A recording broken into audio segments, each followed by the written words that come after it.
The Democrats got tired of waiting on Elizabeth Warren because I'm just seeing here that Bernie Sanders, the avowed socialist from Vermont, formally announces he's seeking a Democrat presidential nominee. He's going to get a lot of money, too, from those wackos out in California. So, I mean, he's not going to go anywhere at the end of the day. It's going to be Hillary. If the winners are determined by who's got the most money, it's going to be Hillary and Jeb. And that's what the smart money thinks. But it's way too soon to make such predictions.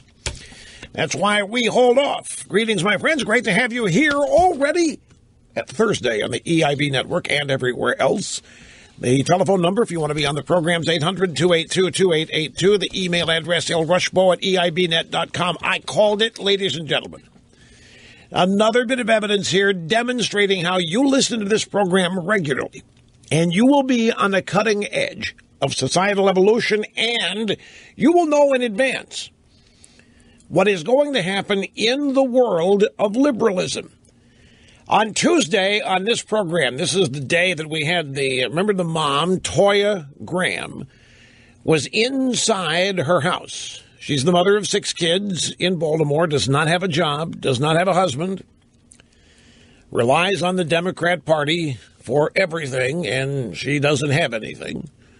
And she's watching television, and all of a sudden, she sees her son, one of her sons, as a rioter. He's out there, got a brick or something in his hand, and she's beside herself because she, like other people, think that the cops are going to damage or harm her son. So she runs out there, and she accosts her son, and she slaps him upside the head and drags him out of there and tells him he's stupid. What in the world is he thinking? And the immediate reaction was to applaud Toya Graham. You remember, Dawn. The immediate reaction was to applaud. Well, this is great. This is exactly, if nobody's going to talk sense into the kid, it's the best that his mother does it. That's exactly what mothers are supposed to do. Rather than everybody bending over and just accommodating all these people because we feel sorry for them or whatever, just stand up and tell them what they're doing is wrong. And she was praised, and I said, do not go there, folks. Because the left is not going to be happy about this. The left is not going to be happy about her being praised. The left is not going to be happy about the action that she took. And I jokingly, that would be with jocularity for those of you in Rio Linda, said that I wouldn't be surprised if somebody somewhere on the left charges her with child abuse. A bit of an exaggeration, granted, but nevertheless to make a point. Well, it took a couple of days, but let's go to the Today Show today, a portion of fill-in co-host Tamron Hall's report about the criticism now that Toya Graham is facing for smacking her son upside the head and disciplining him for participating in the riots. Michael's mother is also facing some backlash for beating her son in such a public manner, with some on social media questioning the hypocrisy of praising Graham amidst all the violence in Baltimore. For her part, Graham says she was only concerned with protecting her son. I worry about him walking out my front door. I do. It's just the life that we live around here. You don't know if you walk out the door, if you're going to walk back in the door or not. Now, two things. First, obviously, my prediction was true. And we got another soundbite coming up demonstrating that we have one. Actually, got two more coming up to prove it. She's being criticized now, exactly as I called it, and for exactly the same reasons. Backlash for beating her son in such a public manner. Now, the initial reaction was good for her. The young man needs some discipline. He's engaging in reckless, dangerous behavior. A parent doesn't want a child unnecessarily doing that and went out and meted out discipline in a traditional way. And I knew it wasn't going to be long. After the initial wave of praise, the left wasn't going to like that, and they have set upon her. Let's go ahead and do the other two sound bites. I want to come back to another point. Next up is CNN's newsroom. Infobabe, Carol Costello, speaking with the cultural critic, Michaela Angela Davis. Looks like little orphan Annie mixed-race Little Orphan Annie. And if you want to get a picture, you know who I'm talking about, Brian? You watch CNN, and they're mixed-race Little Orphan Annie. It's Michaela Angela Davis talking about this, about Toya Graham's actions of smacking her son upside the head as he was participating in the riots. The info babe Carol Costello says she's been hailed as a hero by some, and others think those images may do more harm than good. So, Michaela Angela Davis, you do not think she's a hero? It's a sad day when a traumatized, terrorized, desperate mother beating and cursing her child becomes Mom of the Year. She is a symbol, not a hero. She symbolizes what incessant brutality, violence, desperation, systemic violence on her, right? And the daily struggle to survive that, that's what that looks like. When your only option is violence, right? When your response is violence.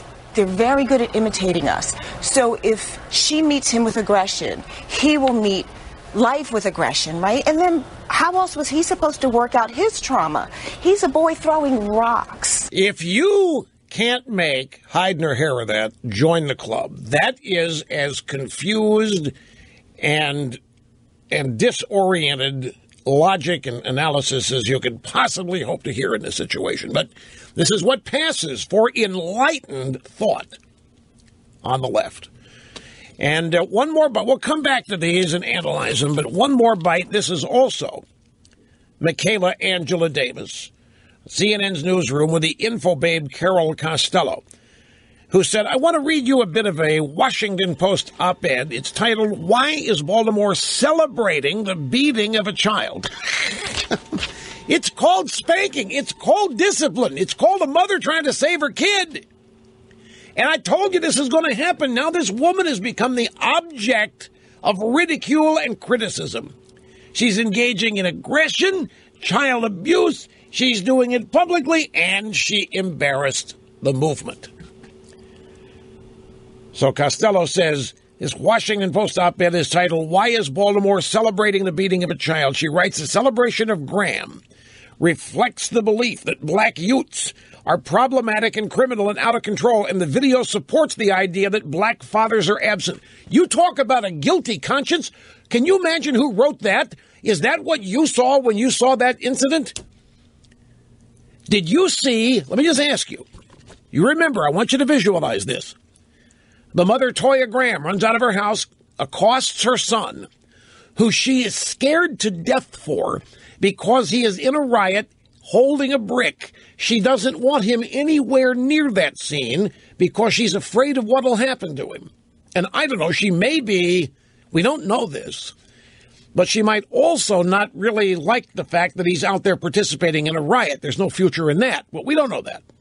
All we know is what she said.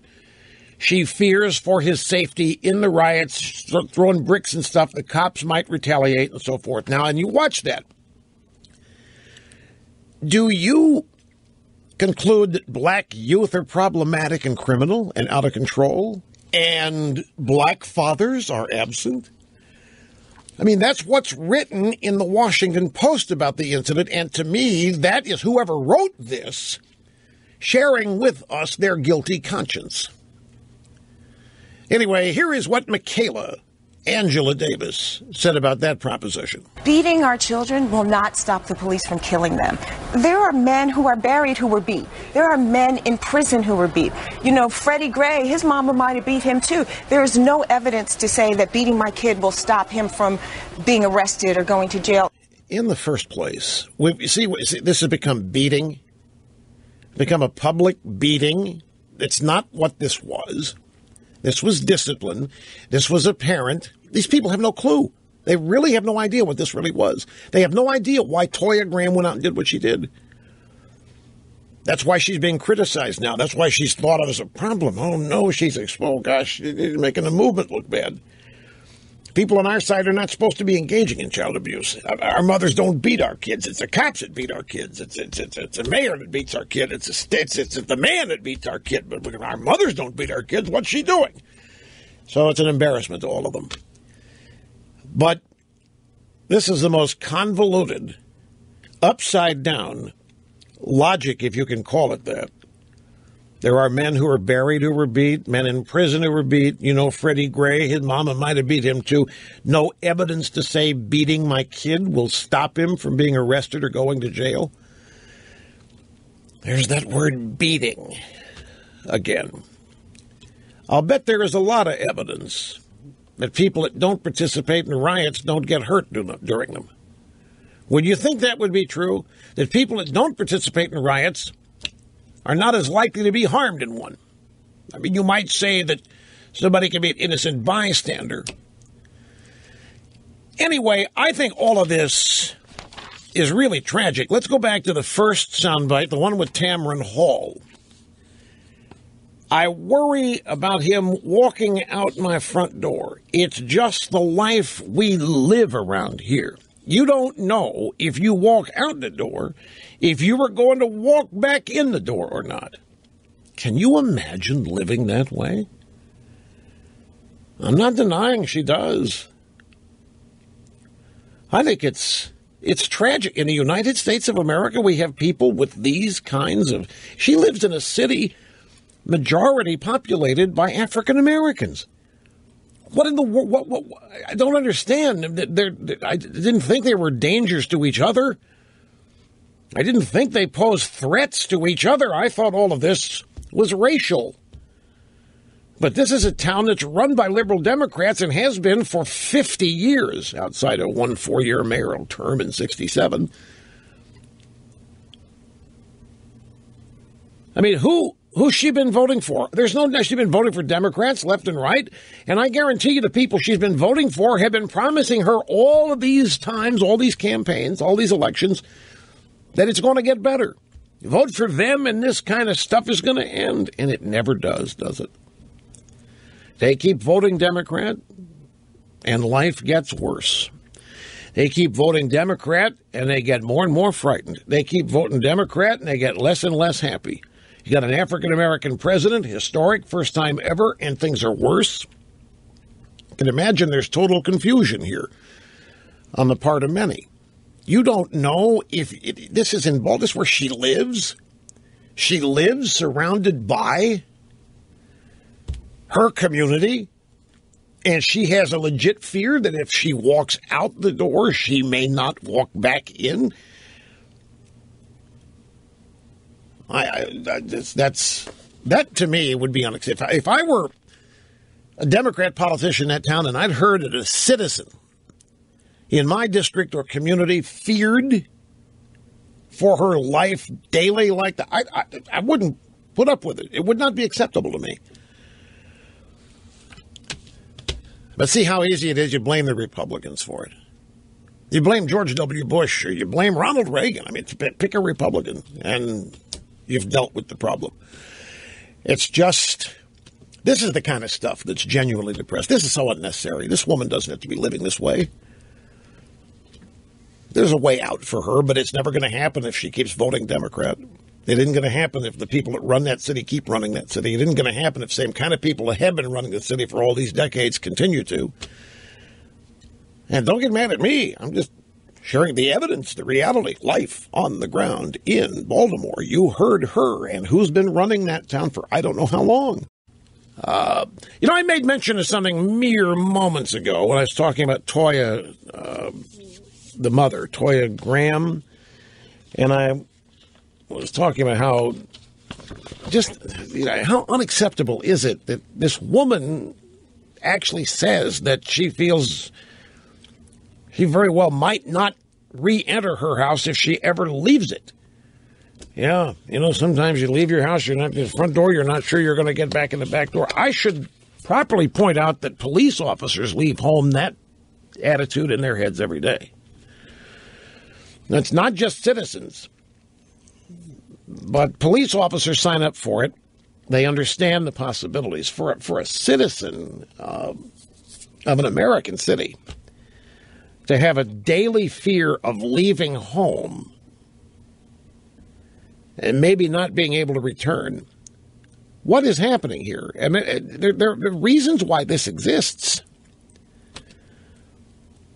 It's not just in her head.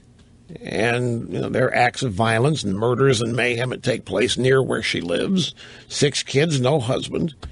Take a look at this. Freddie Gray, everybody, with one of the benefits of all this time taking place, or these events taking so much time, is that there is time to actually dig in and learn about things. And what is being learned about the education system in Baltimore and the status of it? It's an embarrassment. It's a literal embarrassment. And anybody in the Democrat Party or in city or government, state government, running around federal government, asking and demanding more money and claiming they don't have enough, this is absurd. School attendance. This is from the Justice Policy Institute and Prison Policy Initiative. In Freddie Gray's neighborhood, half of the residents don't have jobs. Almost 50% are chronically absent. 60% of the people in Freddie Gray's neighborhood over 25 have less than a high school diploma. And you hear all this, and then you remind yourself that all these government officials are running around blaming the fact that there are no jobs.